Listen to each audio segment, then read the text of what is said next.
I think coming into the game, if we'd have said we're going to hold Kansas to 61 points, I think we'd have taken that, thought that we'd have given ourselves a chance to have a better outcome than we did. I thought Kansas really did a great job defensively, causing us 16 turnovers, and that all year long we've been a lot better with the ball, and that's the most disappointing thing. In the paint, we were dominated 38-14. Credit them for that as well. But with our veteran guards, we got to do a better job with taking care of the ball. That gets us more shots, keeps teams out of transition, and that's where we got exploited today. And I know both teams to hold opponents to 37% and 23%. That's a good defense. Questions? Scott, it looked like you are trying to take the ball inside. They had 13 block shots. Yeah, that didn't work too well, did it? Surprised by that, because with our size and length, we block a lot of shots, and when you practice against shot blockers, normally when you play other shot blockers, it's not that big adjustment, and that surprised me. They had as many blocks as they did, and it's a credit to them and their players. Think you were tentative inside at all? I mean, like hesitant? That's a great thing about the film. We'll figure that out. At this point, we didn't make extra passes. Our spacing wasn't very good, and we'll have to look at all that and find out how we can do a better job making reads, because if there's two on the ball, somebody's got to be open. What was your impression of Ben McLemore? Yeah, it's pretty easy to see how good a player he is. So I think Coach Self and his staff have done a great job with him. Out of high school, we saw him, and I knew he was going to be good. But for him to do as much as he's done this early in his career is really impressive. How about with the inside, just kind of leadership he had on defense? Well, I think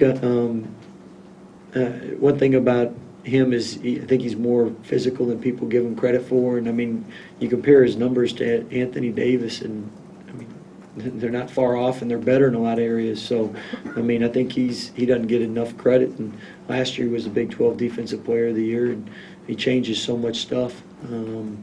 Again, he's really good. Scott, this was two struggle games offensively. Does that concern you, or do you feel like a lot of that should go to the defenses you faced? Well, give credit to the defenses, but offensively we've got to figure some things out, because we can't struggle all year long. So defense wasn't played at the free throw line. We still shot 60% there. So we got to do a better job shooting the ball. Rico and Isaiah particularly, do you feel like they handled just the whole I thought Rico really competed well, and I mean, to get 13 rebounds in 22 minutes, love the energy and passion in which he plays. Isaiah had 15 and 11. Got to get better with the ball. 4 turnovers as well as he handles it. He's better than that. But all in all, that's a young front line. We're getting better, and I think they'll continue to get better.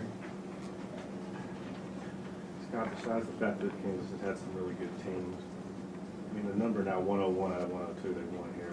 Why is that happening? What is it about this place besides the talent?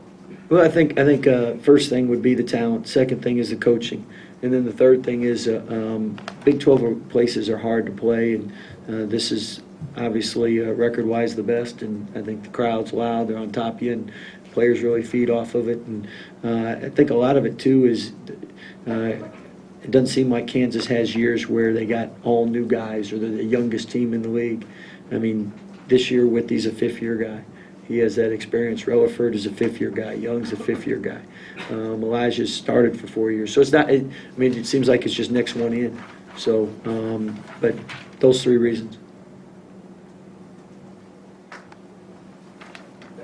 Thank you, guys.